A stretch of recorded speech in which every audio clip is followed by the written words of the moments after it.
Magandang araw po sa inyong lahat. Welcome po dito sa video natin. In this video, mag-unboxing po tayo ng Boya microphone or wireless microphone. Ito ay na-order ko po sa TikTok shop ng Boya Philippines. Ayan ho, pinadala na po nila ako for free. Ayan. So, available ito sa link natin sa Yellow Basket. Okay. I-unboxing natin ito dahil gagamitin natin ito for vlogging, especially dito sa iPhone. Binili ko ito para lang po sa iPhone. At ang kagandahan nito sa Boya microphone or Boya wireless microphone ay talagang dual na po siya at ano po siya kahit malayo up to 20 meters. So ito try natin ito mamaya kung gaano siya kaganda. Ngayon i-open na natin ito.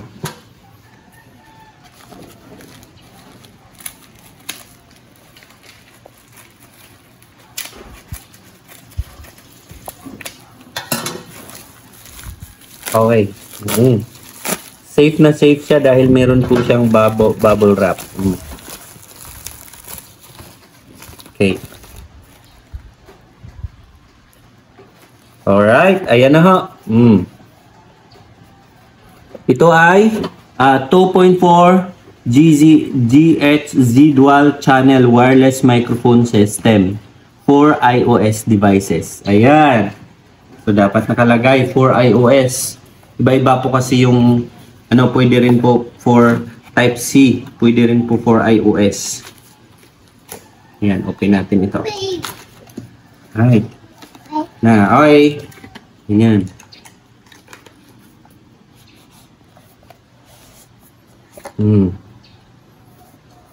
So una, of course, ito yung kanyang K or susi. Yan, susi. Yan muna natin lagay. And then, ito. Open muna natin. Meron siyang manual. Ayan, Boya. Yan, manual. Babasahin natin ito kapag gumamit. Ito po yung complete to ang instruction. Wow, ito na po talaga. Ito po ang microphone niya. Ito naman po ay para sa ating iPhone. Gagamitin natin ito mamaya.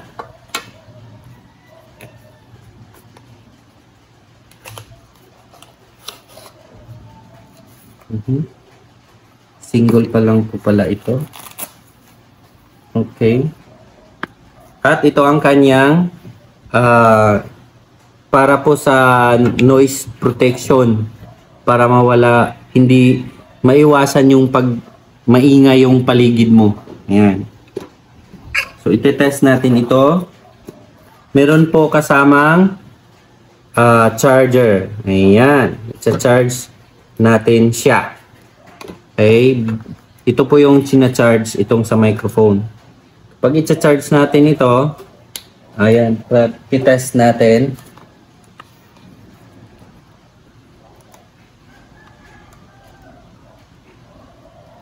Type C din. Ayan. So, ibig sabihin, kailangan muna natin siyang i-charge. Naka-red po yan. So, i-test natin to later. Okay. Sa-charge muna natin ilang minuto tapos ito-try na natin ito sa ating iPhone. I-connect na natin ito. Alright. Pagkatapos na nating i-charge, ayan, i-on muna natin ito. I-on. Long press lang.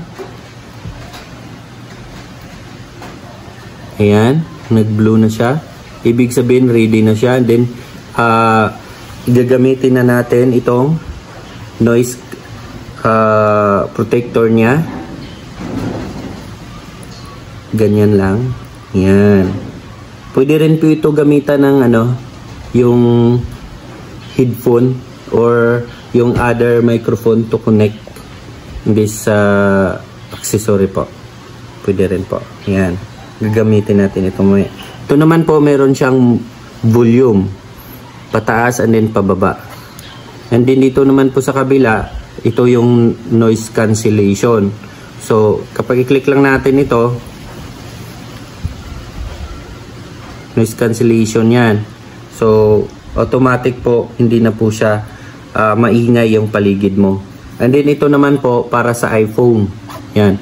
Dapat po, mag-order kayo nito, kung para sa iPhone ninyo, ito po, yung NV15 or 16. Kasi kung NV14, ano po yan, Type C. Kaya NV15 or NV16 yung pipiliin ninyo para po sa iPhone nyo. Okay, iti-test ko na ito. Papakita ko sa inyo yung microphone. Isasaksak ko na ito sa camera natin ngayon. Okay. Okay, ayan po.